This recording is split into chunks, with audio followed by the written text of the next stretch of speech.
வருகை தந்து சிறப்பித்துக் கொண்டிருக்கிற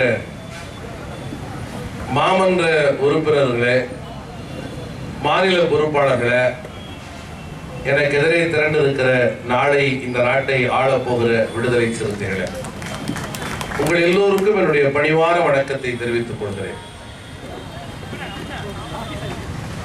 உண்மையில் நம்மில் பலர் பல்கலைக்கழகங்களில் படித்திருக்கிற வாய்ப்பை பெற்றதில்லை.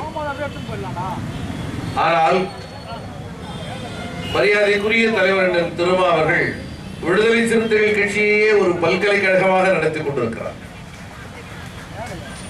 11 மணிக்கு தொடங்கிய இந்த கருத்து உரையாடல் 1 மணி வரை செறிவாக நடந்து கொண்டே இருக்கிறார். இந்த இருக்கையிலே அமர்ந்திருப்பது என்பது எழுச்சி தமிழருக்கு நான் காட்டுகிற என்னுடைய உறுதிப்பாடு என்கிற அடிப்படையில் சற்றேறக்குறைய 2.5 மணி நேரத்திற்கு மேலாக இந்த ஆர்ப்பாட்டத்திலே பங்கெடுத்து இதை கௌரவப்படுத்தி இருக்கிறேன். கொள்கை பிடிப்பில விடுதலை சிறுத்தைகளுக்கு இணை விடுதலை சிறுத்தைகள் தான், அறிவு தேடலில் விடுதலை சிறுத்தைகளுக்கு இணை விடுதலை சிறுத்தைகள் தான் என்பதை நிறுவியிருக்கிற அருமை உறவுகளுக்கு நான் மனம் நிறைந்த நன்றி காணிக்கையாகிறேன். காத்திருக்கிற தோழர்கள் தான் அவ்வளவு ஆளுமையோடு, அக்கறையோடு, கவனத்தோடு, கண்ணியத்தோடு காத்திருக்கிறார்கள் என்று சொன்னால், உரையாற்ற வந்த தோழர்களுடைய கருத்துக்களை எல்லாம் நான் பார்த்தபோது ஒவ்வொருவரும் உண்மையிலேயே மிக ஆழமாக பயின்று மிக கவனமாக இந்த கருத்துக்களை முன்வைக்கக்கூடிய அந்த முன்னேற்றத்தை பார்க்கிறேன். வளர்ந்து வருகிற இந்த தலைவர்களை நெஞ்சார நான் வாழ்த்துகிறேன். எழுச்சி தமிழர் மரியாதைக்குரிய தலைவர் திருமா சொன்னார், நான் வெறும் தொண்டர்களை அல்ல, தலைவர்களை உருவாக்குவதற்காகவே விடுதலை சிறுத்தைகளை உருவாக்கி கொண்டிருக்கிறேன், திரட்டி கொண்டிருக்கிறேன் என்று சொல்வார். ஆகவே அந்த அடிப்படையிலே தலைவரின் தத்துவ பாதையிலே தலைவர்களாக தலைமை மறந்து கொண்டிருக்கிற உங்கள் அனைவருக்கும் எனது வாழ்த்துக்களையும் பாராட்டுக்களையும் மனம் நிறைந்து பதிவு செய்கிறேன். பன்முக அளவிலே பேசியிருக்கிறேன். மீண்டும் அவற்றை தொகுத்து நான் பேச வேண்டுமா என்பது எனக்குள்ளாக ஒரு கேள்வியாக இருக்கிறது. நேரத்தின் அருமை கருதி அதற்குள் ஆழமாக நான் செல்ல விரும்பவில்லை. என்று சொன்னால், குடியுரிமை திருத்த சட்டத்தை பொறுத்தவரையில அது மதத்தின் அடிப்படையிலான வெறுப்பை உமிழ்ந்து ஒரு மாபெரும் கலவரத்தை நடத்துவதற்காக கொண்டு வரப்பட்ட சட்டம். அந்த கலவரம் நடந்து முடிந்தது. அந்த கலவரத்திற்கான பலனை பாஜக அனுபவித்து விட்டார்கள். எதை சாதிக்க வேண்டும் என்று நினைத்தார்களோ அதை சாதித்து விட்டார்கள். நான் இங்கே வந்தபோது தம்பி முத்துக்குமார் என்னை பார்த்து வணக்கம் சொன்னார். இருக்கிறாரா இல்லையா என்று எனக்கு தெரியவில்லை. தலைவர்கள் நாடாளுமன்ற உறுப்பினராக பொறுப்பேற்று புதுதில்லியில் இருக்கிறார். அவரை பார்ப்பதற்காக நான் புதுதில்லி போயிருந்தேன். அப்பொழுதுதான் வடகிழக்கு பகுதியிலே கடுமையான கலவரம், குடியுரிமை திருத்த சட்டத்தை எதிர்த்து நம்முடைய இஸ்லாமிய உறவுகள் போராட்டத்தை நடத்த, அந்த போராட்டத்தை நடத்துபவர்கள் எல்லோரும் தேச விரோதிகள் என்று பாஜகவை சார்ந்த சமூக விரோத கும்பல் கூச்சலிட, பாஜகவினரால் தூண்டிவிடப்பட்ட சமூக விரோத கும்பலுக்கும் இஸ்லாமிய பொதுமக்களுக்கும் இடையிலான வன்முறையாக மாறி வடகிழக்கு தில்லி முழுவதிலும் தீப்பற்றி எரிந்து கொண்டிருக்கிறார். எந்த தலைவருமே அங்கு போகவில்லை, உள்ளே போகவே முடியாது. அந்த அளவிற்கு மிக கொடூரமான கலவரம். சற்றேறக்குறைய 40 இஸ்லாமியர்கள் வெட்டி படுகொலை செய்யப்பட்டார்கள். 2020 இந்த சட்டம் 2019 இவர்கள் வந்தவுடனே கொண்டு வந்த சட்டம். 2020 40க்கும் மேற்பட்ட இஸ்லாமிய உறவுகள் வடகிழக்கு பகுதியில் மாத்திரம், தில்லியில் மாத்திரம், அப்பொழுது புது தில்லியில சட்டப்பேரவை தேர்தல் நடந்து கொண்டிருக்கிறது. சட்டப்பேரவை தேர்தலில் எப்படியாவது வாக்குகளை பெற வேண்டும் என்ற அடிப்படையில் இஸ்லாமிய வெறுப்பை ஒரு அரசியல் ஆயுதமாக பயன்படுத்த வேண்டும் என்று விரும்பியது பாஜக. ஆனால் முடியவில்லை. ஆம் ஆத்மி தான் அவ்வளவு பெரிய கலவரத்துக்கு பிறகு கூட வெற்றி பெற்றது. அப்படிப்பட்ட ஒரு சூழலில் தான் ஜாஃபராபாத் என்று சொல்லப்படுகிற புதுதில்லியினுடைய வடகிழக்கு பகுதியின் கடைசி பகுதி மெட்ரோ ட்ரெயின் போய் கொண்டிருக்கிறது. போக முடியும் என்று சொன்னார்கள். நாளை போய் பார்த்து விட்டு வரலாமா என்று தலைவர் அண்ணன் திருமா அவர்கள் கேட்டார்கள். தலைவர் போய் பார்ப்பதற்கு முன்னால் வழக்கமாக தமிழ்நாட்டிலே நாம் போய் அந்த இடத்தை பார்த்து விட்டு வருவோம். அதை போலவே நானும் உணர்ச்சி வயப்பட்டு தம்பி முத்துக்குமாரை அழைத்துக் கொண்டு இந்த ஜாஃபராபாத் மெட்ரோ ரயில்வே ஸ்டேஷனை வந்து அடைந்தோம். தம்பிக்கு ஹிந்தி தெரியும், எனக்கு தெரியாது.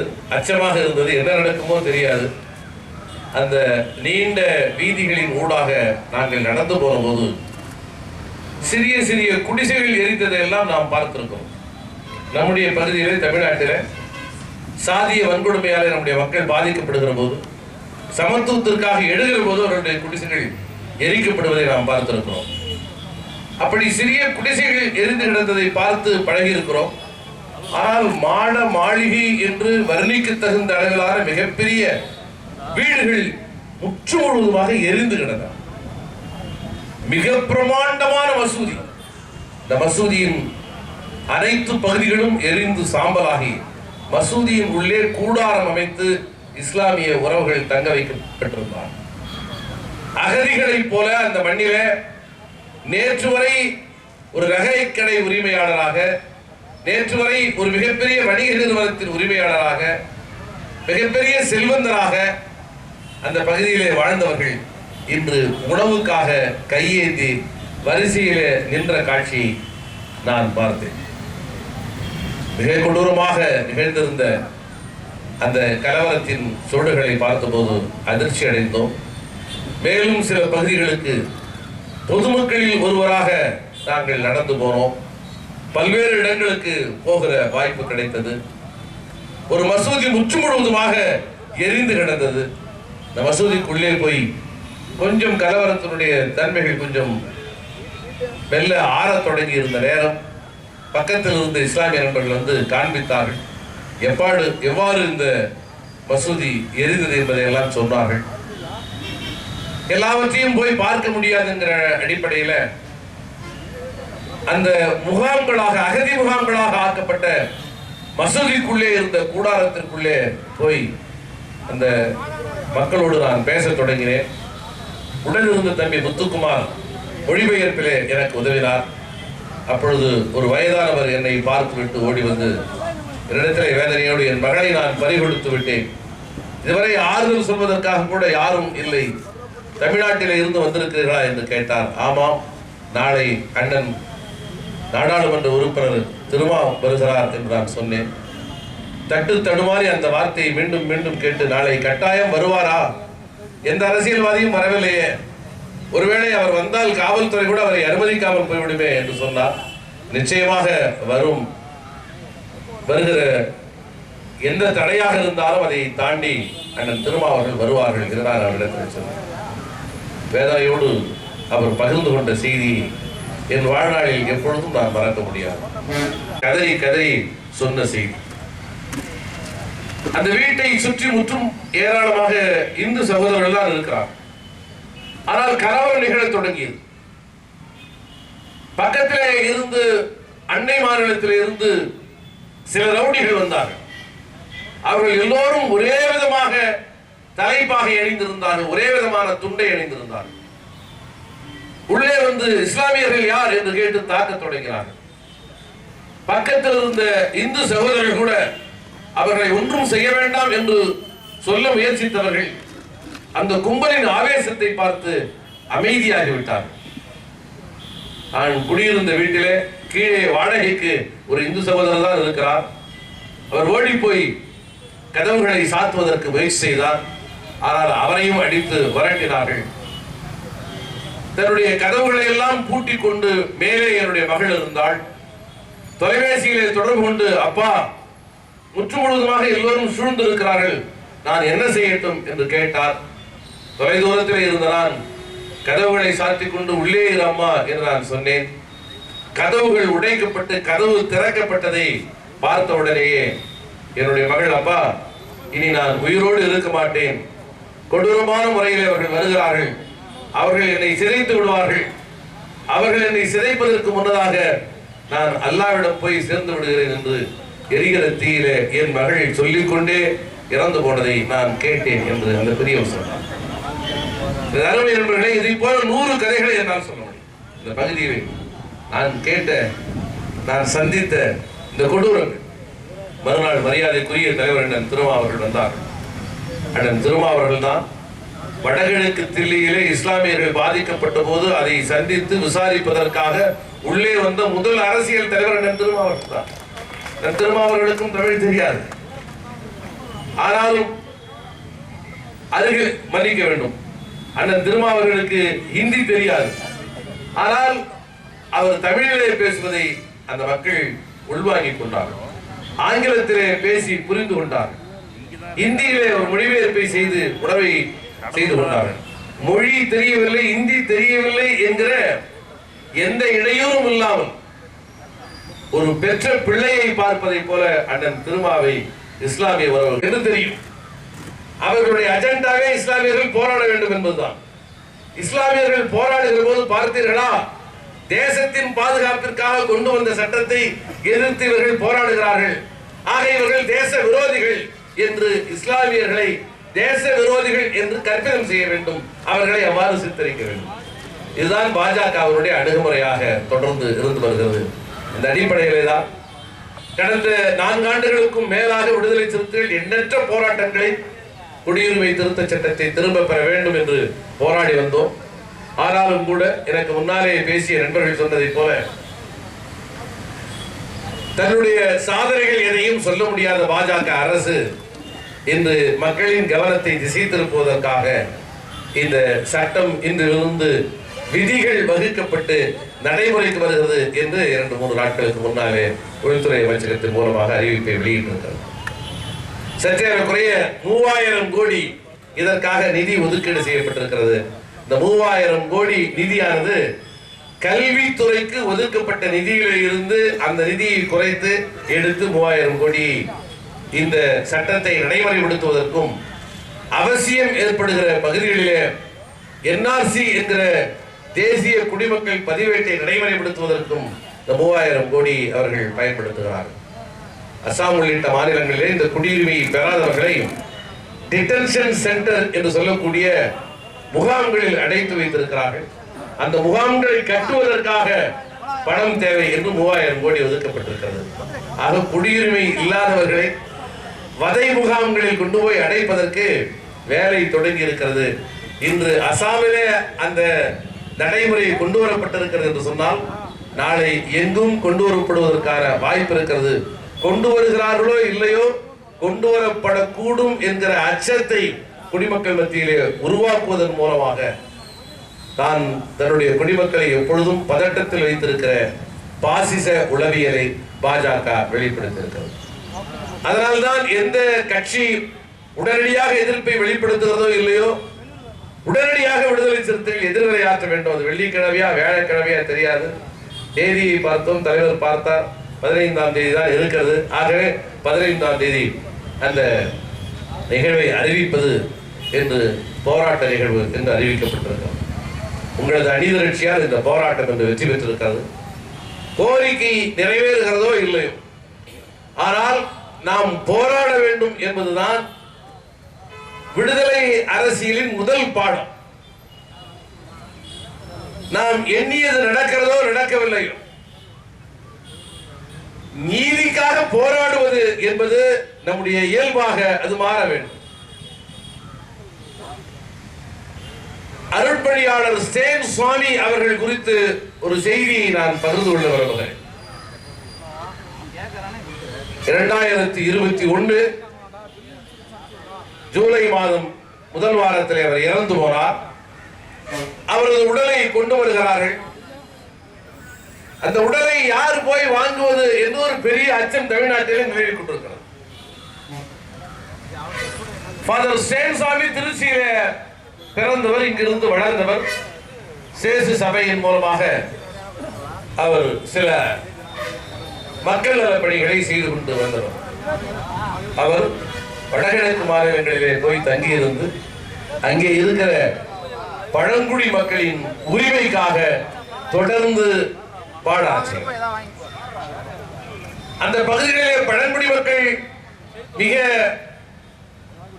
விழிப்புணர்வை அடைவதற்கு சேன்சாமி அவர்களது பணியும் சமூக செயல்பாடுகளும் அடிப்படை காரணமாக இருந்தன.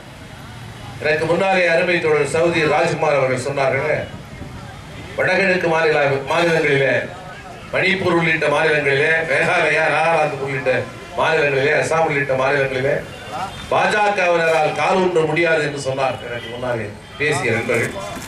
ஆகவே பழங்குடி மக்களுடைய நிலங்களை அபகரிக்கிற, அந்த நிலங்களை அபகரித்து கார்பரேட்டுகளுக்கு தாரை வார்க்கிற, இயற்கை சூழலை அழிக்கிற, வனத்தை விஷ காற்று நிறைந்த பகுதியாக மாற்றுகிற பாஜக அரசின் கார்பரேட் செயல்பாடுகளை தொடர்ந்து சேன்சாமி அம்பலப்படுத்தி வந்தார். அவர் ஒரு சமூக செயல்பாட்டாளர். புரட்சியாளர் அம்பேத்கரை பார்த்து, அம்பேத்கருடைய திருவுருவத்தை பார்த்து மோடி வணங்குகிறார். ஆனால் உண்மையிலே அம்பேத்கரியத்திற்கு எதிராக எவ்வாறு மோடி செயல்படுகிறார் என்று அம்பேத்கருடைய பேரப்பிள்ளைகளில் ஒருவரான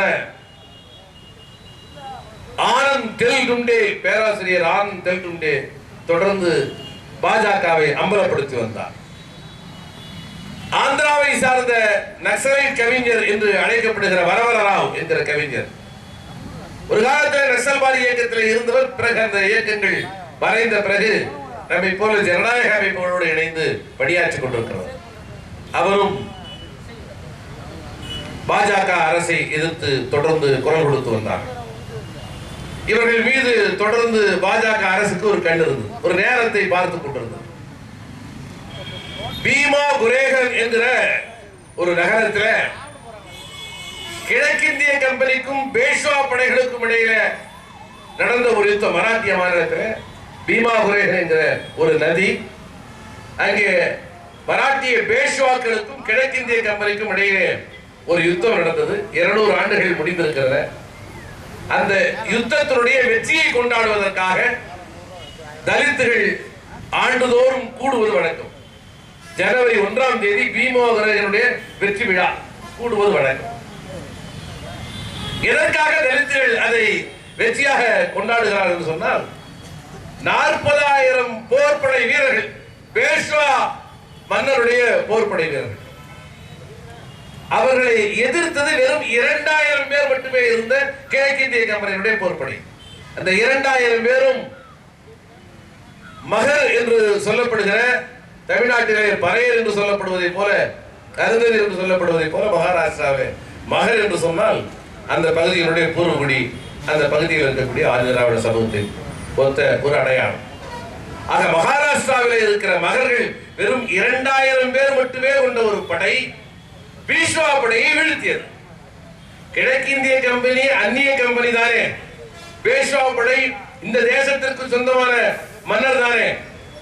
எதற்காக அந்நிய படையோடு சேர்ந்து கொண்டு இவர்கள் அதை வீழ்த்தினார்கள் என்று சொன்னால், திருவிதாங்கூர் சமஸ்தானம் எப்படி படு மோசமான சாதிய ஒடுக்குமுறைகளை திணித்த சமஸ்தானமாக இருந்ததோ, அதைவிட கொடூரமாக சாதிய கொடூரங்களை திணித்த ஒரு அரசாக பேஷ்வா மன்னருடைய அரசு இருந்தது. சில பாடலை கூட கடந்த 10 ஆண்டுகளில் நீங்கள் கேட்பீர்கள். நாங்கள் கலையத்தை கட்டிக்கொண்டு நடக்க வேண்டுமா, எச்சி துப்புவதற்கு கூட கலையத்தை கட்டிக்கொண்டு நடக்க வேண்டுமா என கே.ஏ. குணசேகரன் எழுதிய பாடம். அப்படி தலித்துகள், இந்த மண்ணின் பூர்வகுடிகள் பொது பாதையில் நடக்கிற போது கலையத்தை கட்டிக்கொண்டு அதில் தான் எச்சி உமிழ வேண்டும் என்று சொல்லுகிற அளவிற்கு ஒரு அடக்குமுறையும் கொடுமையும் நிறைந்த பகுதி அந்த பேஷ்வா பகுதி, பேஷ்வா மன்னர்கள் ஆண்ட பகுதி. ஆகவே பேஷ்வா மன்னர்களுடைய ஆட்சி வீழ்த்தப்பட வேண்டும் என்று மகர்கள் விரும்பினார்கள். அந்த தருணத்தில் கிழக்கிந்திய கம்பெனி வந்தது. இவர்கள் போய் போர் வீரர்களாக சேர்ந்தார்கள். வெறும் 2000 பேர் ஒன்றாக சேர்ந்து 40,000 பேர் கொண்ட பேஷ்வா படையை வீழ்த்தினோமே. ஆக மகர்கள் என்று சொன்னால் மாவீரர்கள் என்று பொருள் என்கிற அடிப்படையில ஆண்டுதோறும் அந்த பீமா குரேகனிலே மகர்களுடைய வீர விழா நடைபெறுவது வழக்கம். புரட்சியாளர் அம்பேத்கரும் அந்த பீமா குரேகன் விழாவிலே கலந்து கொண்டிருக்கிறார். அந்த விழாவிலே கலந்து கொண்டு அவர் ஜெய் பீம் என்று முழக்கமிட்டதாக சில குறிப்புகள் உண்டு. அப்படிப்பட்ட இடத்திலே தான் 2018 அதனுடைய 100ஆண்டு விழா கொண்டாடப்படும், 200வது ஆண்டு விழா கொண்டாடப்படுகிற அந்த தருணத்தில் இந்த வரவர ராவ், சேன்சாமி, ஆனந்த் தெல்டும்டே ஆகிய அறிஞர்கள் அங்கே போய் இதை போல போடப்பட்ட மேடைகளை பேசிவிட்டு வீட்டுக்கு போறார்கள். ஆனால் வீடு திரும்புகிற போது அந்த விழாவிலே கலந்து கொண்ட நம்முடைய மகர் சமூகத்து உழைக்கும் மக்களை, மண்ணின் பூர்வகுடிகளை அங்கே இருந்த பாஜக சண்பரிவார கும்பல் அடித்து விரட்டி கலவரத்தை மூட்டியது. இவர்களும் எதிர் தாக்குதலில், தற்காப்பு தாக்குதலில் ஈடுபட்டார்கள். ஒரு பெரிய கலவரமாக மாறியது. இந்த கலவரத்திற்கு பிறகு காவல்துறை உள்ளே புகுந்து, தேசிய புலனாய்வு முகமை உள்ளே புகுந்து, உபா சட்ட 4 ஆண்டு காலம் விசாரணை கைதியாகவே ஃபாதர் சேன்சாமி இருந்தார். கடைசியாக நீதிமன்றத்திலே பார்க்கிசன் நோயால் நான் பாதிக்கப்பட்டிருக்கிறேன், எனக்கு தரப்பட்டிருக்கிற தண்ணீரை குடிக்க என்னால் முடியவில்லை, டம்ளரை எடுத்து என்னால் தண்ணீர் குடிக்க முடியவில்லை, ஆகவே எனக்கு ஸ்ட்ரா வேண்டும் என்று நீதிமன்றத்திலே போய் கேட்டபோது அவருக்கு ஸ்ட்ரா தரக்கூடாது என்று பாஜக அவருடைய சண்பரிவார கும்பலுடைய காவல்துறையினர், தேசிய புலனாய்வு முகமையினர் அங்கே எதிர்ப்பு தெரிவித்தார்கள். 89 வயதான ஃபாதர் ஸ்டேன்சாமி சிறையிலேயே செத்து போனார். மரியாதைக்குரிய சகோதரர் ஆனந்த் தெல்டும்டே 2 முனைவர் பட்டத்தை பெற்றவர். சற்றேறக்குறைய பல்வேறு நூல்களை, 60க்கும் மேற்பட்ட நூல்களை எழுதியவர். 6 நூல்கள் தமிழிலே அது மொழிபெயர்ப்பு செய்யப்பட்டிருக்கிறது. அப்படிப்பட்ட ஒரு பேரறிஞர், புரட்சியாளர் அம்பேத்கருடைய பேரப்பிள்ளை, புரட்சியாளர் அம்பேத்கர் வாழ்ந்த வீட்டிலே வாழ்ந்து கொண்டிருக்கிறவர். அண்மையிலே கடந்த ஆண்டு அவரை மும்பையிலே போய் பார்த்தேன். என்னை ஆறல் தழுவி கொண்டார். அண்ணன் திருமாவளவன் எப்படி இருக்கிறார் என்று ஆனந்த் தெல்டும்டே என்னிடத்திலே கேட்டார். சிறையிலே இருந்து நான் அவதிப்பட்ட போது என்னை விடுதலை செய்ய வேண்டும் என்று குரல் கொடுத்த ஒரே தலைவர் அண்ணன் திருமாவளவன் தான் என்று ஆனந்த் தெல்டும்டே ராஜகிரகத்திலே என்னை கட்டிப்பிடித்துக் கொண்டு அழுதார். ராஜகிரகம் என்பது புரட்சியாளர் அம்பேத்கருடைய வீடு. வீட்டுக்கு பெயர் ராஜ்குமாருக்கு தெரியும் என்று நான் நம்புகிறேன். அந்த வீட்டிற்கு நீங்கள் போயிருப்பீர்கள். அந்த அழகிய வெள்ளை மாளிகையிலே கண்ணீரோடு இருந்தால், இதே வீட்டிலே வாழ்கிற மற்றவர்கள் கூட, என்னுடைய உறவினர்கள் கூட என்னை வந்து பார்க்கவில்லை, ஆனால் அண்ணன் திருமா வந்து பார்த்தார் என்று சொன்னார். அருமை நண்பர்களே, பாசிசம் இவ்வளவு கொடூரமானதாக இருக்கிறது.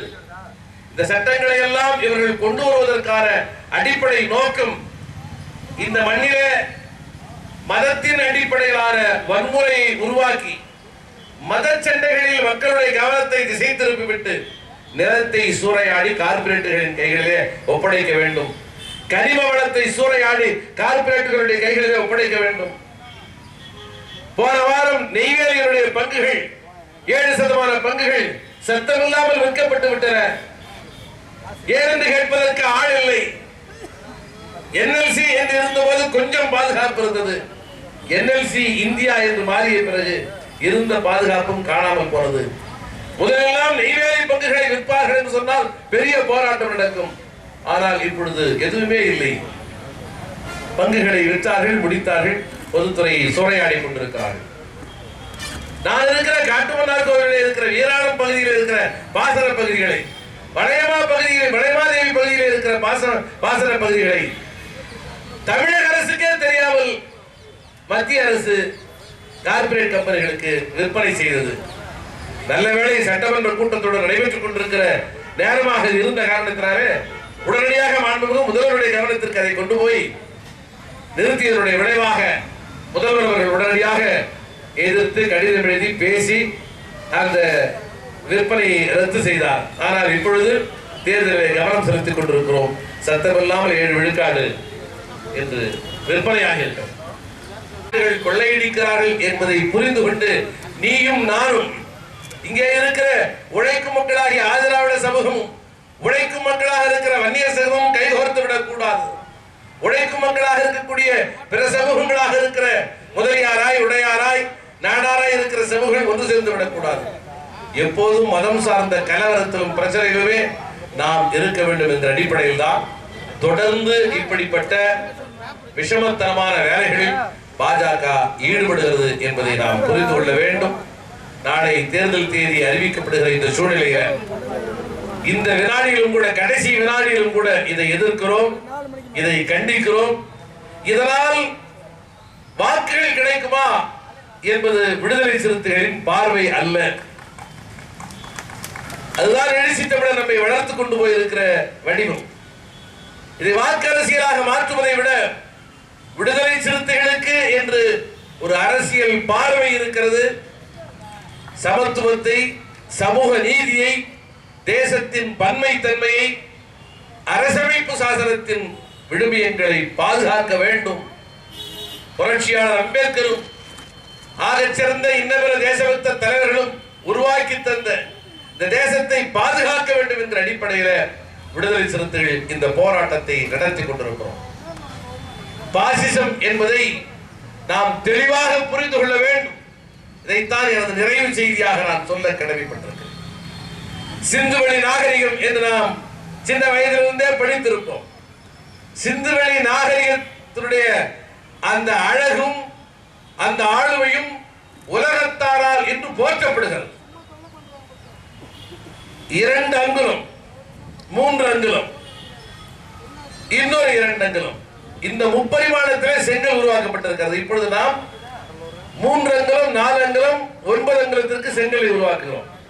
அவர்கள் 6 அங்குல நீளத்திலே 2 அங்குலம் 2 அங்குலமாக அந்த செங்கலை உருவாக்கினார்கள். ஒரு செங்கல் அல்ல, 2 செங்கல் அல்ல, சற்றேறக்குறைய 6 லட்சம் செங்கல்கள் அடையாளம் காணப்பட்டிருக்கிறது மொஹஞ்சதாரோ ஹரப்பாவிலே. அவ்வளவு செங்கல்களையும் உருவாக்கியவர்கள் யார் என்கிற கேள்விக்கு சமீபத்திலே கீழடி அகழ்வாராய்ச்சியின் போது விடை கிடைத்திருக்கிறது. கீழடி அகழ்வாராய்ச்சியிலும் அதே வடிவத்திலான செங்கல் கிடைத்திருக்கிறது. ஆகவே இந்தியா முழுவதிலும் பரவி இருந்தவர்கள் தமிழர்கள் தான். நாகர்கள் என்று ஒரு காலத்தில் அவர்கள் அடையாளப்படுத்தப்பட்டார்கள். ஆக தமிழர்களுடைய அந்த முன்னோர்கள் தான் சிந்து சமவெளி நாகரிகத்தின் உரிமையாளர்கள் என்று இன்று உலக அறிஞர்கள் ஏற்றுக்கொள்கிறார். சிந்து சமவெளி நாகரிகத்தின் அகழ்வாராய்ச்சியிலும் ஒரு பானை ஓடு கிடைத்தது. இங்கேயும் பானை தான் முக்கியம், பானை தான் முக்கியம். ஒரு பானை ஓடு, அந்த பானை ஓட்டிலே ஆ என்கிற ஒரு எழுத்து பதிவாகி இருக்கிறது, ஆதன் என்கிற எழுத்து பதிவாகி இருக்கிறது. அதே போன்ற எழுத்து கீழடியிலும் பதிவாகி இருக்கிறது. ஆகவே சிந்து சமவெளியிலே பொறிக்கப்பட்ட அந்த வரிவடிவமாக இருக்கிற செம்மைப்படுத்தப்படாத அந்த மொழி தமிழ் மொழிதான் என்று இன்று உலக அறிஞர்கள் பதிவு செய்கிறார், ஆராய்ச்சிக்கு வந்திருக்கிறார்கள். சிந்து சமவெளி நாகரிகத்தினுடைய அகழ்வாராய்ச்சியிலே ஏராளமான பொருட்கள் அகழ்ந்து சேகரிக்கப்பட்டன. புதுதில்லிக்கு நீங்கள் போனால் நேஷனல் மியூசியம் என்று சொல்லப்பட்டிருக்கிற ஜென்பாத் என்கிற வீதியின் பக்கத்திலே அமைந்திருக்கிற அந்த நேஷனல் மியூசியத்திலே மொஹஞ்சதாரோ ஹரப்பாவில் இருந்து கொண்டு வரப்பட்ட அவ்வளவு பொருட்களும் காட்சிப்படுத்தப்பட்டிருக்கின்றன. நீங்கள் போய் பார்க்கலாம். என் அருமை நண்பர்களே, இவைகளுக்கு பின்னாலே உலகத்தின் மிகச்சிறந்த நாகரிகம் என்று சொல்லப்படுகிற சிந்துவெளி நாகரிகத்திற்கு பின்னாலே தமிழர்களின் பண்பாடு கிடக்கிறது என்பதுதான் இன்று உலகம் கண்டுபிடித்திருக்கிற உண்மையாக இருக்கிறது. நாம் இப்படி பேசிக் கொண்டிருக்கிறோம், நம்முடைய நாகரிகத்தை கொண்டாட நாம் மறந்திருக்கிறோம். ஆனால் என்ன செய்கிறார்கள் தெரியுமா? அண்மையிலே நான் புதுதில்லி போற போது அதிர்ச்சி அடைந்து போனேன். அவர்களை இலவச டூரிஸ்ட் கைடாக அங்கே நிற்க வைத்து RSS சங்பரிவார கும்பல் அப்படியே அந்த சிந்து சமவெளி நாகரிகத்தை இது சரஸ்வதி நாகரிகம் என்று சொல்லுகிற முயற்சியை மேற்கொண்டிருக்கிறார். நாங்கள் போற போது கைடு என்று ஒரு ஆங்கிலத்தில் பேசிக்கொண்டு ஒரு தம்பி வந்தார். எந்த மொழி என்று கேட்டார். தமிழ்நாடு என்று சொன்னோம். இங்கிலீஷ் பரவாயில்லையான்னு கேட்டாரு. Okay, English all right fair அப்படின்னு சொன்னோம். உடனே இங்கிலீஷ்ல எங்களோட பேசிப்பாங்க. உள்ளே போற போது எல்லாவற்றையும் பார்த்தவர் சொன்னார், சரஸ்வதி என்று ஒரு நதி இருந்தது. அந்த நதி தேவர்களால் பாடப்பட்ட நதி. வேதங்களிலே அதற்கான குறிப்புகள் இருக்கிறது. அந்த சரஸ்வதி நதி மறைந்து விட்டது. அந்த நதி கரையின் எச்சங்களிலே இருந்த அகழ்வாராய்ச்சி தான் இது என்று சொல்லி சிந்து சமவெளி நாகரிகத்தை சரஸ்வதி நாகரிகமாக மாற்றுவதற்கான முயற்சியை பாசிச பாஜக மேற்கொண்டிருக்கிறது என்பதை நாம் புரிந்து கொள்ள வேண்டும். எவ்வளவு துல்லியமாக திட்டமிட்டு இந்தியாவின் வரலாற்றை அவர்கள் மாற்ற முயற்சிக்கிறார். இந்தியா என்கிற பெயரை மாற்றிவிட்டு பாரதம் என்கிற பெயரால் இது அறியப்பட வேண்டும், என்று முயற்சிக்கிறார்கள். இந்தியா என்கிற சொல் வரலாற்று பின்புலத்திலே இருந்து வருகிற சொல். அதற்கான ஒரு வரலாற்று பின்புலம் இருக்கிறது. பாரதம் என்பது ஒரு அழகிய புனைவு சொல்லாக இருக்கலாம். தவிர பாரதம் என்கிற சொல் புராண பின்னணியில் இருந்து வருவது. ஆக இந்தியாவை ஒரு முழுமையான இந்து நாடாக மாற்ற வேண்டும் என்று சொன்னால் இந்தியா என்கிற பெயர் இருக்கக்கூடாது. இதை பாரதம் என்கிற சொல்லால் மாற்ற வேண்டும். ஆக பரதகண்டம் பாரதம் என்கிற புராணங்களின் அடிப்படையிலான வேதகால நாகரிகத்தின் வெளிச்சத்திலே இருந்து உருவான சொல்லாக இந்த பாரதம் என்கிற சொல்லை அவர்கள் திணித்துக் கொண்டிருக்கிறார்கள். அதனால்தான் RN ரவி அண்மையிலே கால்வெல் போப் அவர்கள் மீது அவ்வளவு வக்கரத்தை கொட்டி இருக்கிறார். கால்வெல் என்கிற அறிஞர் மீது RN ரவிக்கு ஏன் கோபம் வருகிறது? மெக்காலே என்கிற அறிஞர் மீது ஏன் RSS கும்பலுக்கு கோபம் வருகிறது? ஜான் மார்ஷல் மீது ஏன் இவர்களுக்கு கோபம் வருகிறது? அருமை நண்பர்களே, இவர்களையெல்லாம் நாம் புரிந்து கொள்ள வேண்டும். இவ்வளவு காலம் இவர்களை புரிந்து கொள்ளாமல் இருந்திருக்கலாம். இந்த ஒட்டுமொத்த இந்திய நாடே ஆரிய நாகரிகத்தின் அடக்கமானதுதான் என்று இவர்கள் சொல்லிக் கொண்டிருந்தார்கள். ஜான் மார்ஷல் 1928 அவன் குதிரையிலே போய் கொண்டிருக்கிற போது மொஹஞ்சதாரோ ஹரப்பா பகுதியிலே இருந்து வாகனங்களை நிறுத்திவிட்டு அங்கே இருக்கிற அந்த பகுதி வாழ் மக்கள் ஆற்று மணலை குடைந்து உள்ளே இருந்து கல்லை எடுத்துக்கொண்டு போய் வீடு கட்டுவதற்காக எடுத்துக்கொண்டு போகிறார்கள் என்ற உடனே போய் பார்த்துவிட்டு பிரிட்டிஷ் மகாராணிக்கு எழுதி, இங்கே ஒரு மிகப்பெரிய நாகரிகம், நீங்கள் நினைத்துக் கொண்டிருக்கிற எகிப்தினுடைய நைல் நதி நாகரிகத்தை விட ஆக சிறந்த ஒரு நாகரிகம் இங்கே புதையுண்டு கிடக்கிறது. ஆகவே எனக்கு கொஞ்சம் பணம் தாருங்கள், அகழ்வாராய்ச்சி செய்து இந்த நாகரிகத்தை வெளியே கொண்டு வர வேண்டும் என்று ஜான் மார்ஷல் கடிதம் எழுதினார்.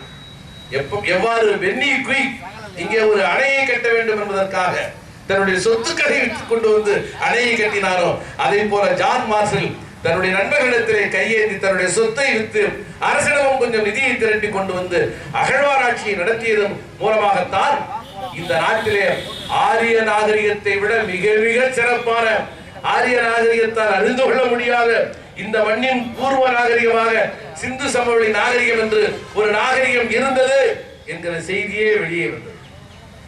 ஆக ஆரிய நாகரிகத்தின் உண்மையை அம்பலப்படுத்தி விட்டாரே ஜான் மார்ஷல் என்பதற்காக ஜான் மார்ஷல் மீது இவர்களுக்கு கோபம்.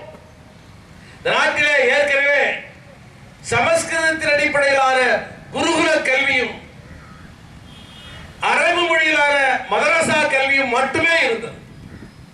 பிரிட்டிஷ் நாடு இந்த நாட்டை ஒட்டுமொத்தமாக கிழக்கிந்திய கம்பெனியிடமிருந்து தனதாக மாற்றிக்கொண்ட பிறகு பிரிட்டனிலே நடந்த பல்வேறு விதமான ஆக்கப்பூர்வமான ஜனநாயகபூர்வமான பாராளுமன்ற விவாதத்திலே இந்தியா என்கிற ஒரு நாட்டை நாம் அடிமைப்படுத்தி வைத்திருக்கிறோம், காலனி நாடாக வைத்திருக்கிறோம், ஆனால் இந்தியர்களுக்கு கல்வி கொடுக்க வேண்டும் என்று ஒரு விவாதம் வந்து பிரிட்டன் பாராளுமன்றத்திலே 1 லட்சம் ரூபாய் அன்றைய காலகட்டத்தில் 1835 1 லட்சம் ரூபாய் ஒதுக்கீடு செய்யப்பட்டு அந்த நிதியை எவ்வாறு செய்ய வேண்டும் என்பதற்காக உருவாக்கப்பட்ட ஒரு குழுவின் தலைவராக மெக்காலே இருக்கிறார். பார்ப்பவர்கள் மட்டுமே பயிலக்கூடிய குருகுல கல்விதான் இங்கே இருக்கிறது, அதற்குத்தான் நீங்கள் தர வேண்டும் என்று சொன்னபோது அவர் அதை மறுத்தார். நாங்கள் பொது கல்விக்குத்தான் பணம் தருவோமே தவிர சாதி மத பின்னணி இல்லாத கல்விக்குத்தான் பணம் தருவோமே தவிர பார்ப்பவர்கள் மட்டுமே பயில வேண்டும், அதிலும் மதத்தை புராணத்தை வேதத்தை மட்டுமே பயில வேண்டும் என்பதற்காக இருக்கிற கல்வி நிலையங்களுக்கு தர முடியாது.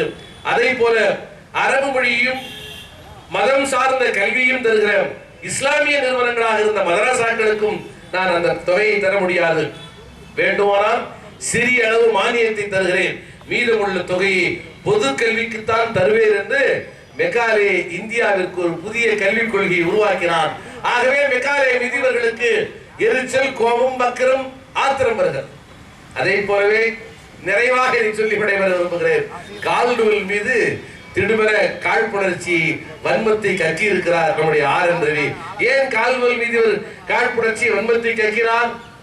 யாரெல்லாம் இவர்கள் எதிரிகள் என்று சொல்கிறார்களோ அவர்கள் மீது நம்முடைய பார்வை படிய வேண்டும். இவ்வளவு காலம் நாம் கொண்டாட மறந்து விட்டோம் கால்டுவெல்லை. கால்டுவெல்லுடைய வருகைக்கு முன்னாலே இந்தியாவிலே என்ன விதமான ஒரு சிந்தனை முறை இருந்தது, என்ன விதமான கருத்து இருந்தது சொன்னால், இந்தியாவின் மூலமொழி சமஸ்கிருதம் தான். கால்டுவெல்லுடைய வருகைக்கு முன்னால் இந்தியாவில் இருந்த ஒரு கருத்து. இந்தியாவினுடைய மூலமொழி சமஸ்கிருதம் தான். சமஸ்கிருதத்திலே இருந்து திரிந்து பிறந்தவைதான் தமிழ் உள்ளிட்ட இந்தியாவிலே இருக்கிற எல்லா மொழிகளும். ஆகவே வேத மொழி, மூலமொழி, தொன்மை மொழி, ஆக சிறந்த அறிவு மொழி சமஸ்கிருதம் தான் என்கிற கருத்து வெள்ளையர்களுக்கு சொல்லப்பட்டது. வெள்ளையர்கள் அதை ஏற்றுக்கொண்டார்கள். வில்லியம் ஜேம்ஸ் என்கிற ஒரு அறிஞர் உள்ளிட்ட வகையில இவர்கள் இந்த கருத்தையே கொண்டாட தொடங்கினார்கள். அன்னி பெசன்ட் அம்மையார் நாம் கேள்விப்பட்டிருப்போம். அந்த அம்மையாரும் கூட அவரும் அவருடைய பங்கிற்கு இந்தியாவினுடைய வேத மொழி, மூலமொழி, தொன்மை மொழி, ஒரே மொழி சமஸ்கிருதம் தான், புனித மொழி சமஸ்கிருதம் தான் என்று பாடிக்கொண்டிருந்தார்கள். எல்லா மொழிகளும் சமஸ்கிருதத்திலே இருந்து பிறந்த மொழிகள் தான், அதிலே இருந்து உருவான மொழிகள் தான் என்கிற கருத்து இருந்தது. கால்டுவெல் என்கிற அந்த சகோதரன் இங்கே ஒரு லிங்குஸ்டிக் கம்பேரிட்டிவ் அனாலிசிஸ் என்று சொல்லக்கூடிய அறிவியலை, ஒப்பிலக்கணம், மொழி சார்ந்த ஒப்பிலக்கணத்தை கற்று தேர்ந்த ஒரு அறிஞராக வருகிறார். சென்னைக்கு வந்து மலை பரப்புவதற்காக, வேதத்தை பரப்புவதற்காக தான் நான் வருகிறான். ஆனால் இந்த மக்களை புரிந்து கொள்ள வேண்டும் என்பதற்காக சென்னையிலே இருந்து இடையங்குடி வரை, சென்னையிலே இருந்து திருநெல்வேலி வரை நடந்தே அவன் போகிறான். சற்றேறக்குறைய 12 ஆண்டுகள் நடந்தே போகிறான். ஒவ்வொரு இடத்திலும் தங்கி தங்கி தங்கி இந்த பகுதி மக்களை எல்லாம் அறிந்து கொண்டு அங்கே போய் அவன் மொழி ஆராய்ச்சிகளை ஈடுபடுகிறார். அவ்வாறு மொழி ஆராய்ச்சியில் ஈடுபடுகிற போதுதான் ஒரு உண்மை தெரிகிறது. சமஸ்கிருதத்தோடு எந்த வகையிலும் தமிழ் மொழிக்கு தொடர்பில்லை. தமிழ் மொழியின் வேறு சொற்கள் தனித்துவமானவை, சமஸ்கிருத சார்பு இல்லாதவை. சமஸ்கிருதம் இல்லாமல் தனித்து இயங்கக்கூடிய மொழி தமிழ் மொழி. தமிழ் மொழியிலே இருந்துதான் கன்னடா, தெலுங்கு, துளு, மலையாளம் ஆகிய மொழிகள் உருவாகி இருக்கின்றன. ஆக தமிழ்தான் திராவிட மொழிகளின் தாய்மொழி என்று திராவிடம் என்கிற சொல்லை முதல் முறையாக ஒரு பண்பாட்டு சொல்லாக கால்டுவெல் தான் பயன்படுத்துகிறார். கால்டுவெல் எழுதிய அந்த நூல் தான் திராவிட மொழிகளின் ஒப்பிலக்கணம் என்கிற நூல். அந்த நூல் ஒரு மாபெரும் புரட்சியை உருவாக்கியது. கால்டுவெல் உருவாக்கிய அந்த நூலிலிருந்துதான் அயோத்திதாச பண்டிதர் உடனடியாக திராவிடம் என்கிற சொல்லை இந்த மக்களின் அடையாளத்திற்கு பயன்படுத்த வேண்டும் என்று உடனடியாக அந்த சொல்லை அரசியல் களத்திலும் பண்பாட்டு தளத்திலும் பயன்படுத்திய முதல் பேரறிஞர் அயோத்திதாச பண்டிதர் தான். அவர்தான் திராவிட மகாஜன சபையை முதல் முறையாக தொடங்கினார். இதுதான் நம்முடைய வரலாறாக இருக்கிறது. ஆக சமஸ்கிருதம் அல்ல மூலமொழி, தமிழ்தான் மூலமொழி, தமிழ் தனித்துவமான மொழி என்று நிறுவியவன் கால்டுவெல். ஆகவே கால்டுவெல் மீது இவர்களுக்கு காழ்ப்புணர்ச்சி இருக்கிறது. இவர்களை எல்லாம் ஏதோ வெள்ளைக்காரர்கள் என்பதை போலவும், இவர்களை எல்லாம் பிரிட்டிஷ்காரர்கள் என்பதை போலவும், ஏதோ இந்த நாட்டு மன்னர்கள் எல்லாம் பெரிய பாராட்டுக்குரியவர்கள் என்பதை போலவும் இவர்கள் கற்பிதத்தை உருவாக்குகிறார்கள். இந்த கற்பிதத்தை கட்டுடைத்ததுதான் பீமா உரேகன் போராட்டம் என்பதை நான் நினைவுபடுத்த விரும்புகிறேன். ஆகவே அருமை நண்பர்களே, உயர் நீதிமன்றத்திலே போய் உட்கார்ந்து விட்டோம் என்கிற உணர்வோடு அம்மையார் அனிதா சுமந்த் என்கிற உயர் நீதிமன்ற நீதிபதி சனாதனம் குறித்தெல்லாம் பேசுகிறார். யாரும் வம்புக்கு வரமாட்டார்கள் என்று கருதுகிறார். சனாதனம் எவ்வளவு கொடூரமானது என்பதை நான்கிலியிடம் போய் இவர்கள் கேட்டு தெரிந்து கொள்ள வேண்டும். சனாதனம் எவ்வளவு கொடூரமானது என்பதை தோல்சீரை போராட்டத்திலே இறந்து போன நம்முடைய தோழர்களிடமிருந்து இவர்கள் கேட்டு தெரிந்து கொள்ள வேண்டும். மூவலூர் ராமானுஜம் அம்மையார் என்று ஒரு அம்மையாருடைய பெயரிலே கல்வி உதவித்தொகை இன்றும் வழங்கப்படுகிறது.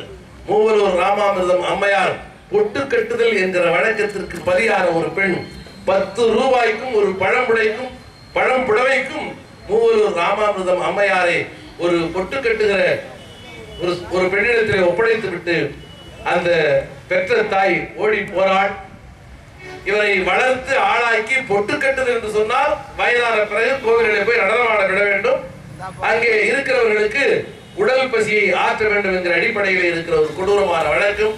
அப்படிப்பட்ட வழக்கத்தை எதிர்த்து போராடிய ஒரு தோழர் தான் மூவலூர் ராமாமிர்தம் அம்மையார். ஆகவே தென்னிந்திய பகுதியிலே சனாதனத்தை எதிர்த்து வலுவான வரலாற்று போராட்டங்கள் நிகழ்ந்து கொண்டிருக்கிறது.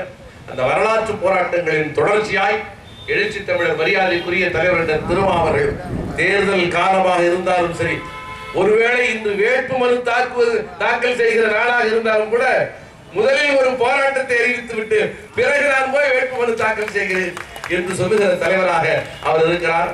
அந்த தலைவரை பார்த்து அங்கே வந்தாயா இங்கே வந்தாயா என்று கேட்கிற நண்பர்களை பார்த்து நான் ஒன்றை சொல்லுகிறேன். அண்ணன் திருமா என்கிற அடையாளம் இன்று தலை நிமிர்ந்து நிற்பதால் தான் எங்கும் வெளிச்சம் இருக்கிறது, எங்கும் சுதந்திர காற்று சுழன்றடித்துக் கொண்டிருக்கிறது.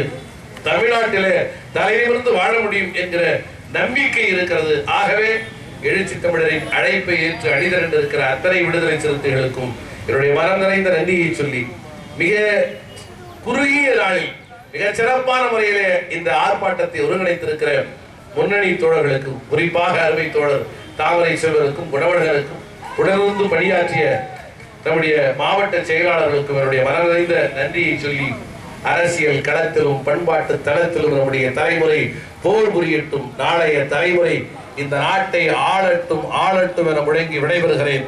நன்றி, வணக்கம்.